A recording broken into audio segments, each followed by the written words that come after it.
Hi, it's Dwyer, gamblersadvisory.com, a free site, bettingangle.us, a free site. Well, moments ago, Kell Brook completed a masterpiece, getting a stoppage inside of the 9.5 rounds. In fact, it was in the 6th round over Amir Khan. Now, let me just make a few points here. This fight did not go the way I thought it would go, right? I thought Khan would win the fight, quite frankly, right? I knew it would be spirited. Quite frankly, I was expecting a lot more from Khan. Now, in the 4th round, Khan's trainer, Brian McIntyre, known as Mac, leans over the rope and is talking to Khan. He's clearly frustrated by the way the fight is going. And he says to Khan, double jab, left hook, right hand. Right, let me repeat that. Double jab, left hook, right hand. He says something else. He says, be first. He wants Khan to be the lead puncher. The reason for the double jab is that it would prevent Kell Brook from jumping in with a right hand, which the Khan people knew would be a problem, right? It would prevent Kell Brook from jumping in with the right hand to Khan's head to hurt him. Mac also tells him that he wants him to move. Right now, diplomatically, I think the advice that was given was excellent advice. Khan just couldn't pull it off. Right? Something's going on in this fight. If you ignore the punches, and if you just looked at the guy's body languages, Kell Brook looked a lot better. Kell Brook looked composed. Kell Brook moved in a certain way where he was cutting off the ring methodically. Not a lot of wasted motion. If you looked at Khan, quite frankly, he looked uncoordinated. Right? Both of these guys are 35, but let's just say, in terms of athleticism, who's the better athlete? I thought Kell Brook just moved a lot better than Amir Khan. Right? The first round, I thought it was up for grabs until about a minute's left in that first round. Then Khan gets hit, and he's on wobbly legs. Folks, that's a bad sign when it's in the first round. Right? Amir Khan gets hit hard twice. It's clear he's going to have to win the fight on his back foot. It's when you have your faculties at the beginning of the fight that you need to follow the game plan. Again, it's a start first, double left jab, left hook. In other words, he should always be outside controlling distance, right? Double left jab, left hook, so he can see everything, then straight right hand. That's what he trained for.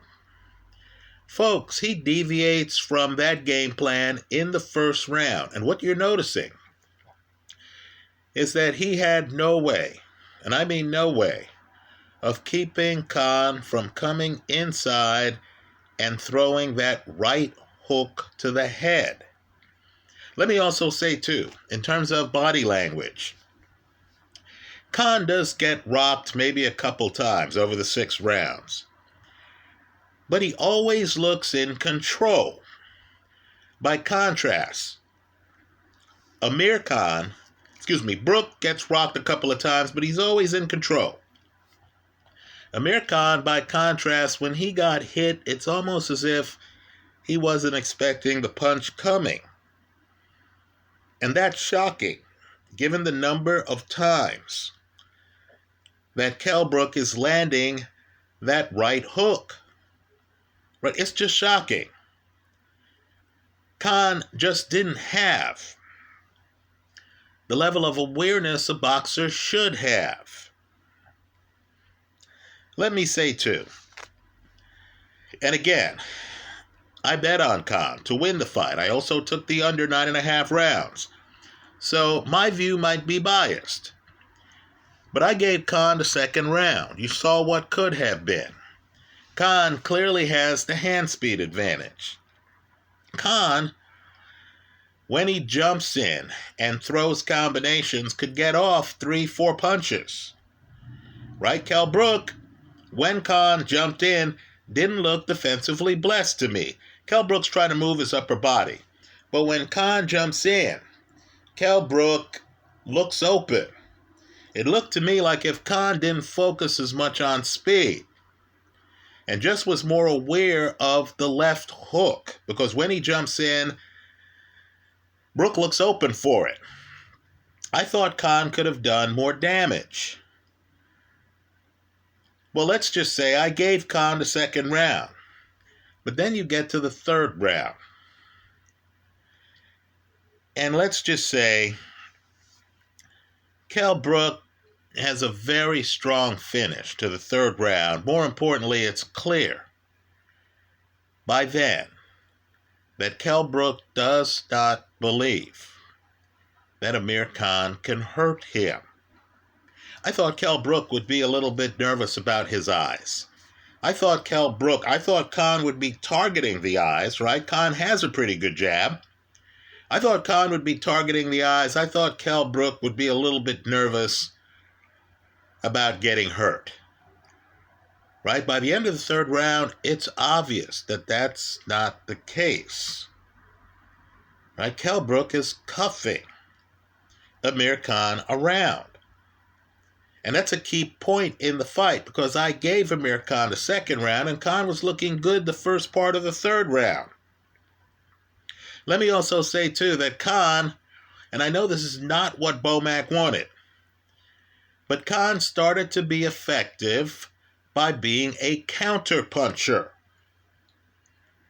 Right? Rather than try to be first, right? Land the left jab, keep Brook outside, double it up, and then continue with your combination. Khan seemed able to hold his hands high, protect his head. He had to, because his punch resistance is that bad. And then when Khan would come in and throw a jab, by the way, that's one of the surprises in the match. Neither guy jabbed as much as I thought. Right? When, Brook would come in and throw a jab, Khan was there to counter him with hand speed. It worked for a lot of the third round. But then it falls apart at the end, because Brook gets inside, he's throwing bombs. Brook starts throwing uppercuts, right? Not just the right hook up top, but then he starts throwing uppercuts, and Amir Khan had no defense for it. By this point, you got the feeling Amir Khan could not move away from Kell Brook. Well, we get to the fourth round. Kell Brook, again, strong finish, right? Bomac is pleading with his fighter to be first, to throw the double jab, left hook, right hand. Khan can't follow the instructions. Nor can Khan, who's getting battered, stay away from Brook simply to clear his head. On the telecast, and I thought Andre Ward and Timothy Bradley did a great job. On the telecast, they start talking, and Ward on air openly questions whether, as he puts it, Amir Khan has the boxing IQ to come back in the fight. Right? You could tell during clinches, Khan was trying to milk the clinch. Get as much time during the clinch as possible. He would hold Kell Brook's right hand. As someone who bet on Khan, that wasn't reassuring to me. It seemed to me like he was in trouble and he was trying to clear his head but couldn't get the cobwebs out. Right? Bradley and Ward openly talked about how Khan had a problem making adjustments in the fight. Now, I thought he made a great adjustment in the third round, going from a lead to a counter puncher. But he couldn't keep that going, and he had no other answers.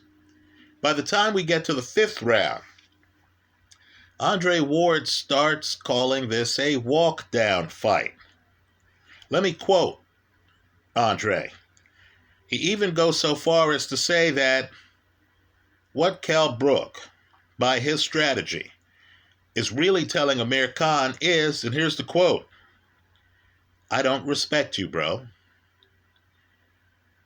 Right? At the end of the round, Brook raises his hand and looks at Khan. You could tell at that point, it's almost like the moment where Billy Joe Saunders gets hurt by Canelo, and Canelo raises his hand. Right? You got the feeling that what Brook was telling Khan was, hey, player, you know the fight's over. I know the fight's over. Right? We're going to play this out, but we both know how this ends. You've been beaten. So we get to the sixth round. Khan looks like he's hurt off the first punch of the sixth round. In other words, it's that over. Khan still has no answers. Right? You notice he can't do anything to stop Kell Brook from coming forward. Right? Now, I've said this a million times. Let's make it 1,000,001 times. Floyd Mayweather had a technique where when he was getting challenged in a fight, someone was trying to be offensive and they were in the middle of the ring, Mayweather somehow could keep you in the middle of the ring. He didn't have to back up to the ropes. Look at the Shane Mosley fight. Right? He did not have to back up to the ropes. As he got older, he would back up to the ropes because he knew even a Marcus Maidana couldn't hurt him over by the ropes. Right? But here you understood. Amir Khan could not stop Kell Brook from coming forward. Right? The sixth round is an exercise in Kell Brook coming forward, throwing home run shots. Amir Khan trying to cover up, getting hit by some of them, just trying to survive, not trying to win the round. Now, on the telecast, it was so lopsided that before the round started, Andre Ward asked the question of whether Bomac, the trainer Brian McIntyre for Amir Khan, was going to allow Khan to even come out for the sixth round. That's how over the fight was. Because as Andre put it, it's gotten ugly. Well, folks, the sixth round is ugly. I applaud the referee for stopping the fight. By then, Khan looked completely uncoordinated. He didn't look like he had a game plan to hurt Kell Brook. Brook was just coming in, throwing home run shots to get the stoppage. The way the fight ends is Kell Brook has Amir Khan pinned on the ropes and is starting to tee off, and the referee jumps in before that sequence could develop. Right? No complaints from me. Having lost money on the Amir Khan side of the play, the hedge held, I'm okay. Right? Under 9.5 rounds. Let's just say it was clear by the sixth round that this fight was not going to make it to the midway point of the 10th round. Right? I knew I wasn't in any danger. But I am surprised, astonished, in fact, that you're fighting Kell Brook, you have a very good jab, and you didn't prioritize using the jab. You get thrown out of that game plan early, right? You're not prioritizing using the jab to hit Kell Brook in the eyes. Right, folks? Boxing's a contact sport.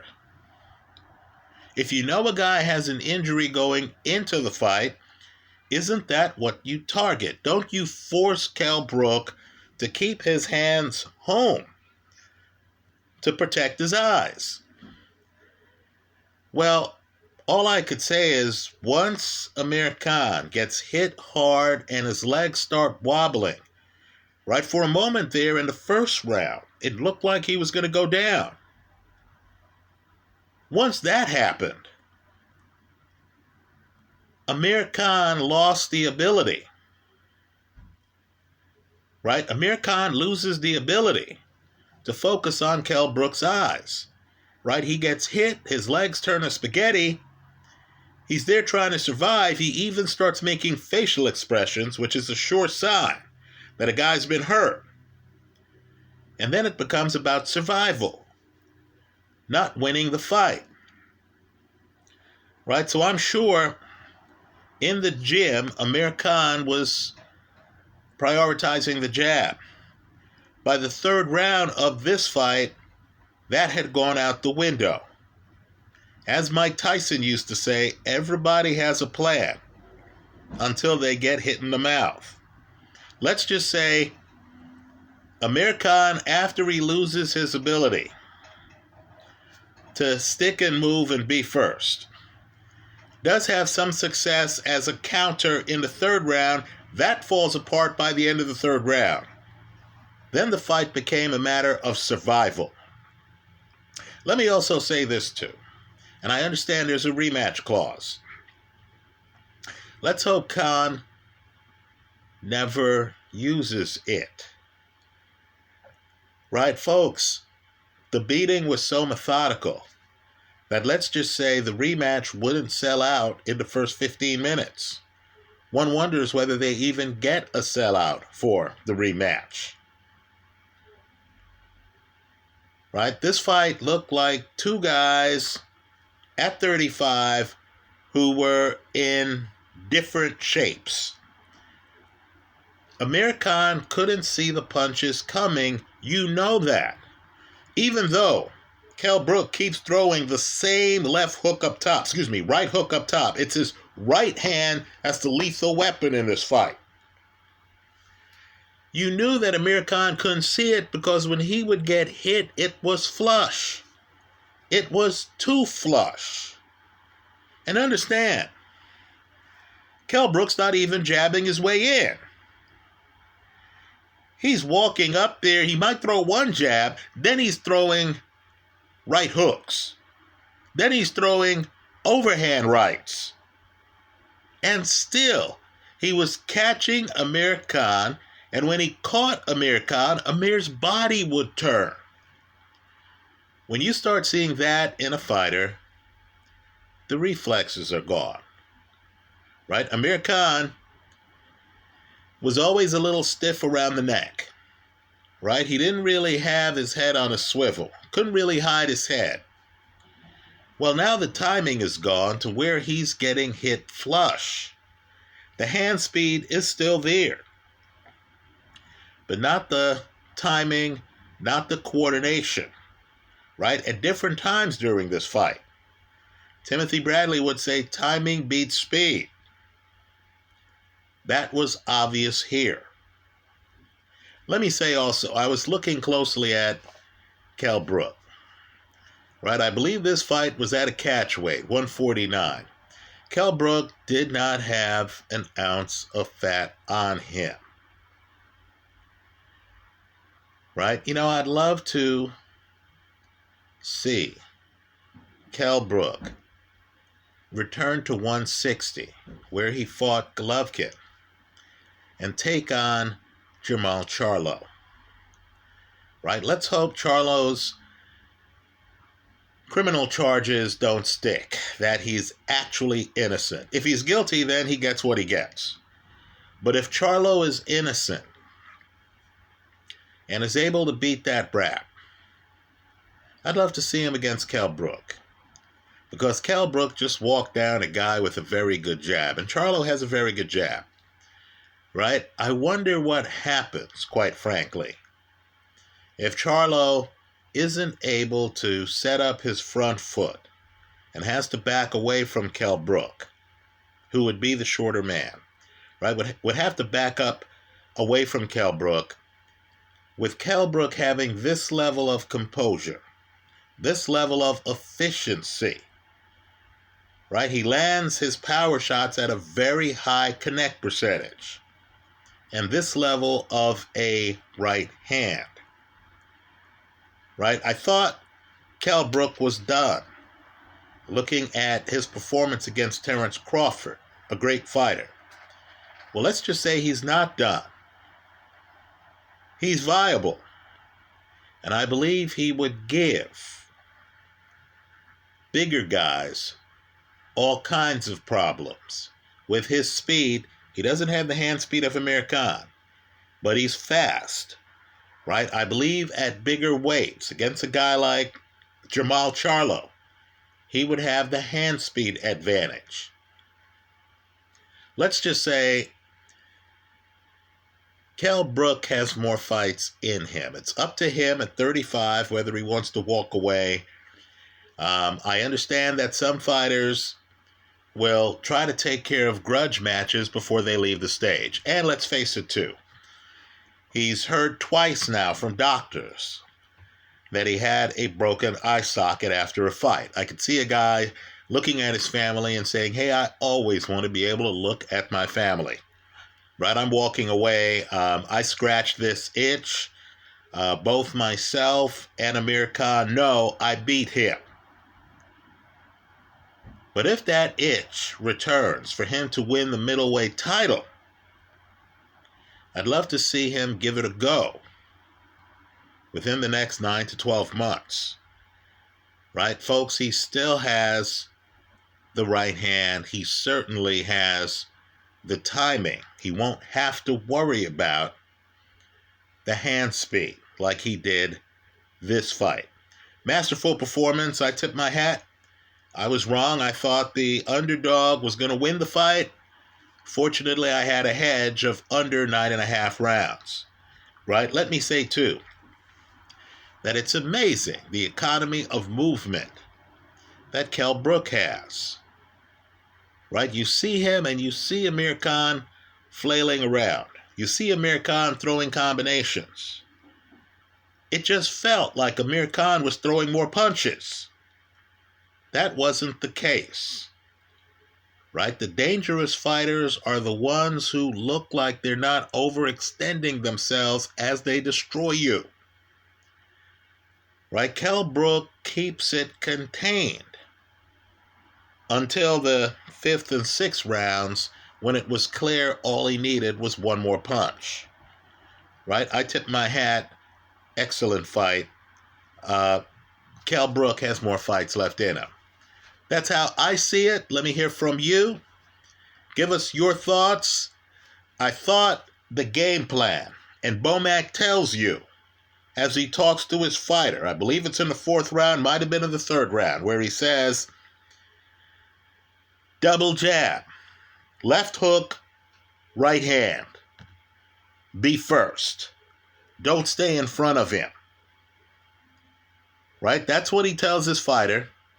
He says, just keep doing it. Eventually, it's going to work. Right? His fighter just could not follow those instructions. Right? Let's just say Kell Brook's right hand lined up with Amir Khan's left jab. You got the feeling that Khan was so shaken by Kell Brook's sudden right hand that he gave up on emphasizing his jab. So there was nothing to keep Kell Brook from crashing the pocket. That's how I see it. I look forward to your comments. Thanks for stopping by.